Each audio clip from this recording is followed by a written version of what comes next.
back into Philly. A couple things I wanted to talk about today. Well, let's talk about Tatum and Brown. What'd you like specifically about those guys tonight? It was funny as a reversal, where Tatum started out hot, then kind of disappeared, and then Jaylen just friggin' and that's the thing. When he goes on those streaks, man, he is just hard to stop. Well, he's just and then he went on one of those tears.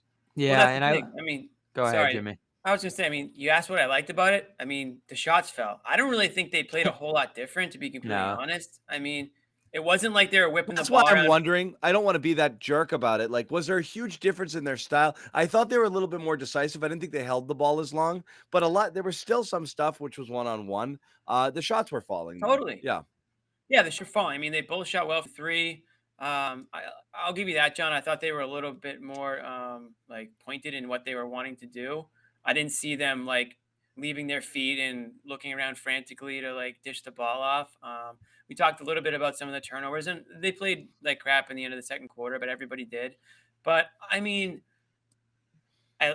asked me what I like. I like that the shots fell. At the end of the day, Is and that it? we read something. There was something going on in our chat earlier today about Tatum has to hit those shots. If he's not, the Celtics aren't good enough. And I think they compare. It was the Ringer. It was a Ringer article, right? So I Yep. pulled that up, Jimmy, because I was going to go to that because I wanted to talk about it. So Okay. Sorry.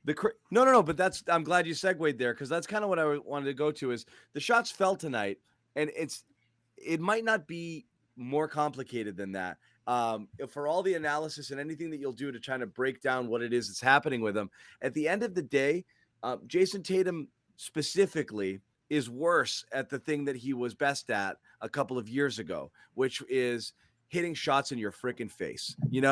The degree of difficulty on a lot of his buckets was extremely high, and that's what made him great. And so then you're trending into Kevin Durant land or Melo in his prime, which is like, it doesn't matter. He's going to take you one-on-one. He's going to go up and over you, and he's going to shoot. He's going to score, or Harden, when he's in one of his stretches, and he's going to do it with defense all over him, and he's going to get his shot off clean because it's a strength of his, and he's going to hit an insane percentage of them to the point that you have to adjust your entire defense to account for it. And that's what isn't happening this year. Tatum's numbers are down 2 straight years in all of his shooting metrics. This was the excerpt from the Ringer. Celtics could continue as they have, reshuffling the roster from season to season, banking the 2 All-Stars, figuring it out. Yet, even in doing so, they'd eventually be forced to confront the fact that the team built around Tatum and Brown tend to wobble more than most. Night-to-night stability in the NBA comes from one of 2 places: first-class playmaking or first-class shot making. The former is a no-go, which we all agree. Tatum has improved enough as a distributor, hit some of his own teammates. Not so much he won't rifle a pass, over Williams' head of the sideline. The shot making is where things get more interesting and where Tatum seems to have earned the Celtics' patience. The 23-year-old can hit tough shots, contested jumpers with the best of them, though not quite as reliably. Therein lies the damning difference. To anchor a contending team while playing the style Tatum does, he needs to hit the impossible shots at the level of Durant and Kawhi Leonard. He needs to convert those looks with such consistency that defenses overreact, turning strength into structure. Anything less leaves the offense teetering with every miss. Yeah. That is as good a description as what is going on with the team. Anything less, teetering with every miss, and all the more dramatically when Brown's own attempts to create turn chaotic, which happens because Brown all of a sudden gets a little wild trying to do too much himself. You can say some of that is a byproduct of what's around them, which is they have to force the issue because there is nobody else there, and I think that's fair.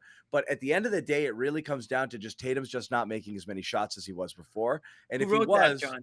I forget. Rob Mahoney. Mahoney for the Ringer. Well, he definitely watches. He definitely watches because that is a strong perspective. Where you got you look that nice anecdote from Monday with the head pass. Yeah, he did. Right. Yeah. But that's what it comes down to. It is, it's so cliche, the make-miss league thing. But really, when Tatum pre-bubble and then a little bit post, the All-Star break Tatum in the pandemic year, and then that post-bubble where he was just dropping stuff, it didn't matter. He could hit everything. Right. That was all right, this guy is unstoppable. But now he's stoppable. Those shots just don't fall. And when they're not falling, we're 40-something games into the year. He's 41-32 on his splits. That's pretty bad. He's now this year, He's just a volume scorer. He's not a deadly assassin, who's just this lights out guy who's just going to put it in your eye. He can be, but he's Can not. be He's not in consistently. stretches. Yeah, Yeah. he's just not So consistently. I love the George Kawhi comparison, and obviously those guys are a different level. They join forces deeper in their careers. It's gonna take some time in that regard for them to get the chemistry, just like it took with those two in LA. I guess what you're gonna need for it to hit like it's hit out there in LA is you're gonna need kind of one of the two of them to reach George levels playmaking. Having near Kawhi defense from one of them would be nice as well. But, Kawhi stepped up as a playmaker as well, probably worse so than George, but he's the higher level scorer of the two there. So, you're probably looking at Brown to kind of be the Kawhi in that dynamic, be this guy who's an incredibly efficient scorer, can do it from 3 levels, who can play with a ton of pace and be a great defender. That's still what I kind of want to see from Brown at his best here. He hasn't been that the last few years, even though he's got the skills there. Tatum's the guy still I look at, and I don't know how you feel about this, John, but I still see high level playmaking with him just from the passes that he's able to make. The skill that he has, the leverage that he has on the floor with the amount of defenders that he draws, those are things that I think he really allows him to, I think, eventually be like a 6-7 assist a game guy. But he's got to really focus on I that every single game. It's still the scoring that he's more first and foremost focused on. So I think he gets flustered by pressure, and sometimes he is trying Like to ball force pressure? you. I think Yeah, doubles and he crowds at the rim he gets flustered by pressure when he gets into traffic, when he gets into doubles, and when contact too. when he's trying to get to a spot and he doesn't get there as cleanly as he wants, when the path Mhm. isn't as he had conceived it, whatever that was, which is he's trying to get to his spot. He's trying to get somewhere and it's harder. Then he starts to get out of sorts. He shoots more off balance and his passes are a little bit kind of more, not, the more like I've got to pass instead of I want to pass, or like, crap, I've run into a wall here. And that's where he tends to make some of his mistakes. So But he let makes me as just ask many this. bad passes as good passes in some games where, you know, it's because he got kind of not like Brown, but it's because he gets locked in. I don't think I feel like he's not. I don't know if it's the game has to slow a little bit. He's just got to see it. He has to see it a little bit better at times. I think he just ends up places sometimes and he's like, I don't want to be here, or I didn't. It was hard getting here and I'm knocked off my spot. And there's two guys here and this guy blitzed and I got driven further out than I wanted to be. And now I'm still dribbling the ball and there's 8 seconds left on the clock. So now I got to do something. He ends up in those situations a little too often. So throw Durant out the window. We've been talking about that I mean, forever, he's but insane. Right. it's not even it's not even there. He's not that tall. He's not the shot maker Durant is, and just there's a million different things that make Durant much better than Tatum. I But don't can he think you beat? can But can he beat Paul George? Yeah, it's not fair to compare Yes. Durant. It's all it comes down to is, what the type of player that Yeah, he was trying to make a point.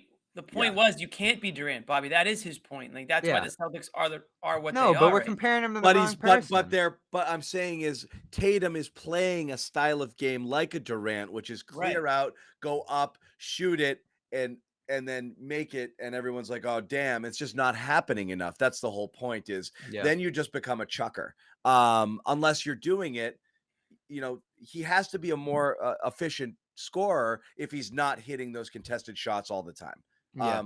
Then he just can't take as many of them, which means he has to evolve his game and just pass up more shots or be a little quicker in his decision making or whatever. But you can't just rely on Tatum 1 out of 5 nights having one of those nights when they're falling, and then but have the same approach every single night because it's just not going for him anymore. And this Well, is a he's two. gonna be the kind of guy that can Yeah, get off the ball and do some of the things he did earlier in his career. Last yeah. couple of nights, seeing Brown be the man on the ball and seeing Tatum really struggle off of him, that's concerning because we see the same thing with Brown too. Tatum will be rolling and Brown will get stuck in the corner. So there's got to be ways for them to interact and benefit from one of them having a great night. Again, we're not asking for them to combine for 60 every single game here, but you don't want Brown to have the game on Monday yet against Indiana and have Tatum have a game where he's 1 assist, 8 turnovers, and really poor shooting. It can't just be one or the other every single night. Like these guys need to find a happy medium here. It doesn't have to be tonight. Tonight was ridiculous. You're going to win every time they have games like they had tonight. but can you score, let's say, 25 and 20, 25 and 17? Like, can that become a more steady, like, night in and night out thing for Yeah, I these feel guys? like when they were going their best, we don't have the numbers in front of us, but it was more like one guy would be the super alpha, like the 32-point scorer, but the other guy would have 25. Like there wasn't this wide disparity like we're having now, where like the other guy is. It feels like one guy has a good game and the other guy shoots 6 for 20. Mhm. With 7 turnovers and he has to get bailed out. There's been too many of those. But again, it's half the people in the chat are going to say it's the talent around them. It's the talent around them. Brings us back a That's little. such a big part of it. It Brings us really back a is. But little. like that Both that Jayson Tatum and Jaylen Brown said Ime's using them more in 2-man actions to force mismatches. Um, Yeah, I've Makes seen it that. easier. Exactly. It makes more sense if one of them is a primary ball handler, that what they're looking to do is draw attention and give it to the other guy. That's the most obvious thing that they should be looking to do. I went through a bunch of film with Caitlin Cooper on Dome Theory yesterday, and there's this one play against Golden State, which is like maybe a month ago now at this point, where they just kind of line up Yeah. Brown and Tatum in the same area. They have Tatum setting a pick for Brown, like a kind of a fake screen, and then Rob setting a real screen, and he rolls, and Tatum pops out. Everybody goes up to see Tatum. Rob's rolling uncontested, and Brown just gets him for an easy lob, and it's like, why aren't these guys just playing off each other constantly? Why can't we do this every single time here? Like, this should just be what you do when you go on the floor. We're going to go play basketball tonight. Tatum's going to set some screens for Brown. Brown's going to set some screens for Tatum. They're going to pass Yes. to each other a bunch. Play a 2-man game. Like, how hard is that? Like, And we're going to run some pick and roll it's with really Rob. hard to get involved when Tatum's got the ball over here and Brown's in that corner, and Tatum's dribbling this way into a double team. That Brown's not on the floor at that point. They have to run stuff and run the 2-man and run screens for one another. It makes perfect sense. So I'm glad that that's a thing that was And we've seen a it point now. of emphasis. Remember, Yeah. like, we're seeing every game things that we never saw before, which is encouraging, right? Like, it's a small step, but they're taking it now and they're staying with it. And it hasn't been even, but we're seeing now, going on a couple weeks here, the real commitment to making that work. And even just the communication tonight. Did you kind of see them? I know John loved that Tatum was on the bench at one point. He did it. They were laughing and smiling together. Yeah, they were talking in a timeout See, it huddle, wasn't so going bad, through right, stuff. Jason? Hashtag ban the bike. It's almost like they didn't even think that this was like an issue, and all of a sudden they started hearing it everywhere, and it's like, oh crap, we have to talk to each other and like work these things out. We Yeah. can't just go out there and play and have it be automatic. Like, it's almost like it was never even in their world that like they had to really try to make an effort to play together more smoothly, and now they're like trying to like catch up for the test or whatever. They're Yeah. cramming for the test here. They were shoving buddies tonight. I loved it. Hey, you're fine. I like you. I like you. I did love that Hey, moment though. Don't jostle me. There was a great moment where Tatum went to the bench and sat on the bike, and there is a bike there in Indiana, I guess, too. Maybe they take it everywhere they go. And Yeah. Gorman was like, oh, there goes Jayson to his spot on the exercise bike. Did he say that? I missed that. He did. Did you hear that, John? No. Oh my God, I'll have to go back and watch it and send Oh, you guys tell me the where clip. that is. Everybody's now on bike watch. Everyone's on the bike watch. It was the third quarter, and Gorman was like, there goes Tatum to his seat. Bike watch 2022. Sorry. What year I is it? love one of our Still viewers. 2020. One of our viewers tweeted at us that they should just replace the whole bench with bikes, just with the bikes in a row. Peloton, like a whole Peloton class. That's gonna be like the year 2040. Everyone's in like a bubble, just working out and like waiting to go into the game or something. Oh my God, that was good.